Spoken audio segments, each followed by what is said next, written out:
Russia has been one of India's greatest supporters. We can never forget what they did for India in 1971. Yes, they negated the effect of the American aircraft carrier strike group and the British aircraft carrier in the Bay of Bengal by sending their nuclear submarines, and essentially they helped India.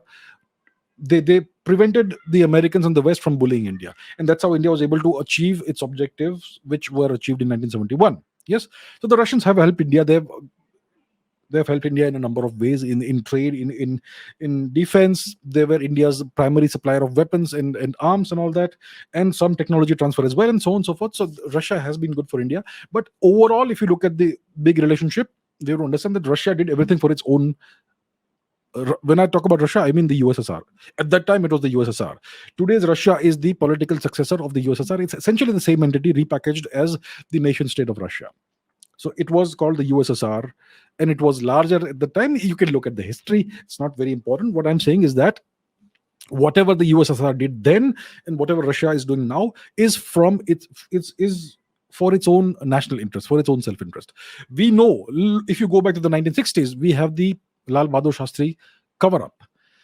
Prime Minister Shastri died in Tashkent, which was then part of the USSR.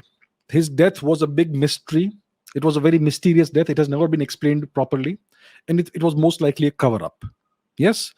And it happened in the USSR. And they have never come clean about what really happened. They would have all the documents. They would have all the data. We have discussed this on this channel with Anuj Dar, who is one of the major experts in this field about this topic and so on. So the Russians covered up what happened there. This was essentially, in a way, a regime change in India. The untimely and very mysterious and very suspicious death of PM Shastri, Prime Minister Shastri, in a foreign nation, and then a new dispensation comes to power in India, and everything changes after that. Do you know, as long as Prime Minister Shastri was ruling India, there was no separatism within India.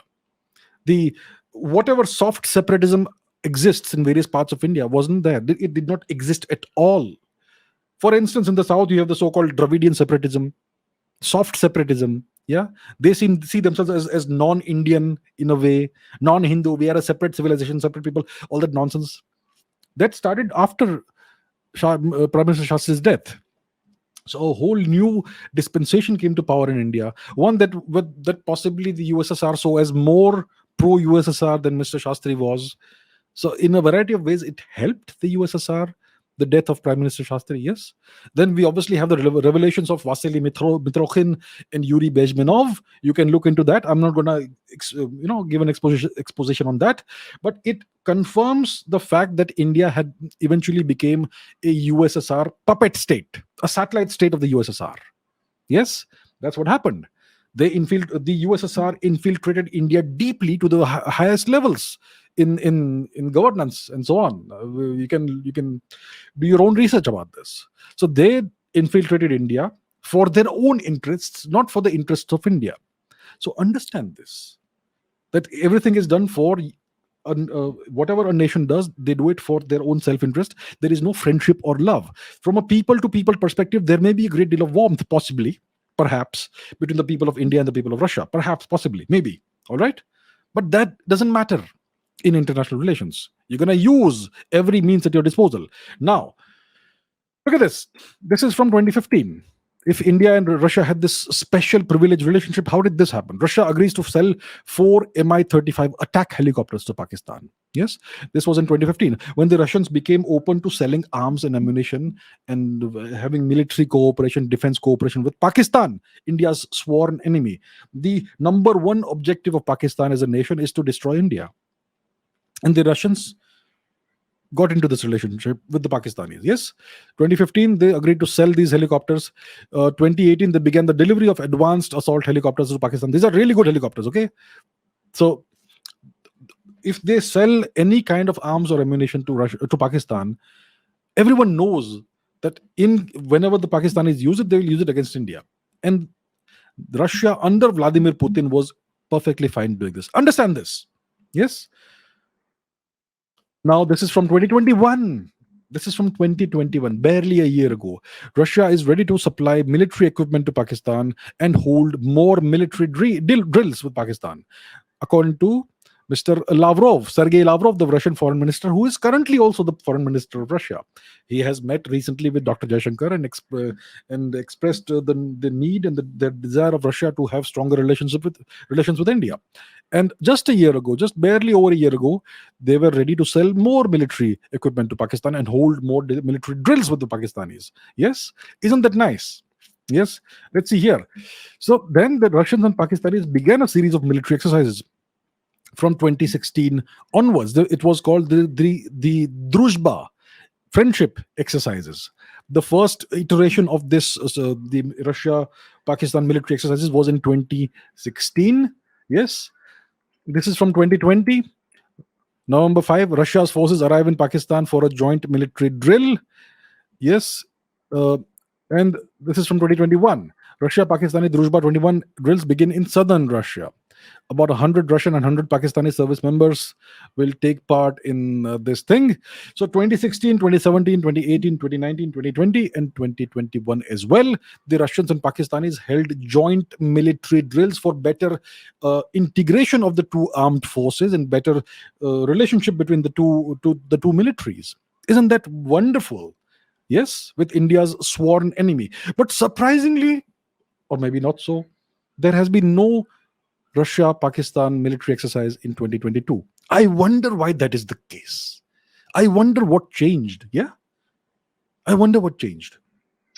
Now let's talk about the FGFA aircraft, in case you all don't know about it or in case it's gone off everyone's radar. So this was an aircraft, Sukhoi HAL Hindustan Aeronautics Limited, FGFA, fifth generation fighter aircraft. Yes, this was a fighter aircraft that India and Russia were supposed to co-develop jointly, and much of it would come from the Russians, from Sukhoi, and India would pay for the bulk of the development. Yes, and this was to be based on the Sukhoi Su-57 aircraft, which is currently now in limited operation in the Russian Air Force, right?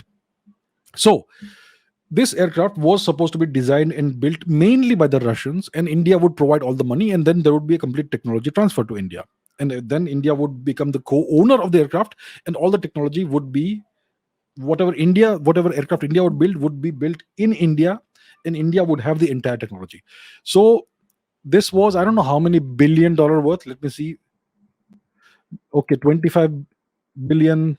Okay, the initial investment was about 5 to 6 billion, and India had paid several $100 million already. And then the Russians, what happened is that they refused to transfer the full technology to India, and they did not incorporate all the design changes, the design improvements that India wanted over the Su-57. Yeah, the stealth aspect of the aircraft was woefully inadequate and all. So it's like the Russians deliberately wanted to drag their feet and get as much money as possible out of India, but they did not want to offer India the technology that India was paying for. So after several years, India was left with no choice but to cancel the development of this aircraft. But India had already paid several $100 million to Russia, which have never come back to India. So this is not the act of a friend. This is a very recent event. When was it cancelled? Let's see when it was cancelled. In 2019. It's a very recent thing. In October 2019, India officially cancelled the co-development of this aircraft. This is what the aircraft was supposed to look like. It is based on the Russian Sukhoi 57 aircraft. Yeah. So yeah, that's what happened. The $8.63 billion advanced fighter aircraft with Russia put on ice. This was communicated by NSA Ajit Doval to the Russians. So as you can see, they have been very selfish. I mean, why would they not be? They want what is in their best interest. Money. If you can get someone's money without giving them what they're paying for, why not? It's great. Yeah. So that's what happened. That's the India-Russia relationship until very recently, until 2019. And do you know about this submarine, about the saga of the of this aircraft carrier? This is an article from an American publication. So you have to be aware that this is written by Americans, all right? And they have their own perspective and they have their own biases. So remember that. This is from a publication called The National Interest. India is building its own aircraft carriers now, and it's all Russia's fault. So what's the story? What is the story of the INS Vikramaditya? Yeah. So this was initially a Kiev class aircraft, Russian warship. It was called the Baku. Then the USSR broke up and Baku became the capital of a foreign country, Azerbaijan. So then it was renamed to Admiral Gorshkov. It was a heavy cruiser or something. It was called this aircraft. This fighter plane. It was a helicopter. This warship. It was a helicopter carrier. It was also a cruise missile warship and all that. It had cruise missiles and various other missiles. Then the Russians offered to sell it to India. They said, we will give it to you for free, but we will do the modifications that you need to make it a proper aircraft carrier, and that will cost about $974 million. So we are giving you this ship for free, but you need to pay for the $974 million refit of the warship and to transform it into a proper aircraft carrier. So India paid the money, and then that's where all the trouble starts. Yeah. So what does it say? So essentially what happened is that Russia started dragging its feet. It started inflating the costs. It said, no, now it will not. And for 2-3 years, there was absolutely, I think it was supposed to be delivered by 2007. By 2009, India realized that even though it's not only is it overdue, it's already behind schedule, but it is not even 50% done, the work on it. So for 2-3 years, the Russians did not do any work at all on this. Then they asked for more money. I think they asked for about $3 billion or something. And then eventually the India had to renegotiate the whole thing. The Russians said that if India doesn't pay up, then we will keep the aircraft carrier. So India had already paid nearly $1 billion. Then the Russians stopped to work, refused to work further on it. And they said that if India doesn't pay further, then we will keep it for ourselves. And we'll keep the money as well. Eventually, after a very long time, India was able to acquire the aircraft carrier, and now India has decided we will not get any more Russian technology, Russian aircraft carriers. We will build our own aircraft carriers and our own warships. Even now, some Indian warships are being built in Russia, so I wonder what the situation is over there. Now I'm sure they are cooperating, but yeah, a few years ago it was like this. That's the kind of behavior the Russians were showing. They wanted India's money, but they did not want to give India what India needed in exchange for the money, and then they inflated the price. I think India paid close to $2.5 or $3 billion eventually for this aircraft carrier. And even then, there were some problems and all, which we will not go into. That's a whole different story. Yes. So this has been the attitude of Russia until very recently. So please understand, there is no love between India and Russia. Yeah. There is no friendship. It is all strategic ties. And if you want to see further, I mean, how did the Russian media portray India? Would you like to see that? Yes. Love and friendship, you say? Let's take a look at this. This is RT.com. Yeah, RT. Double despair. Widowed Indian women forced to beg in the streets to atone for women's death. What atone for for husband's death? See, here's what it says. In India, old superstitions say that a husband dies because of his wife's sins. Really? Where does it say in India? Until the 19th century, Indian widows were burnt alive with the bodies of the dead husbands. They are generalizing it. Like every single Indian widow was burned alive as soon as her husband died. Even today, they must endure a lifetime of atonement and so on. They end up begging in the streets. Arranged marriage is a great sin, and child brides are still common in India. So girls can be widowed quite young.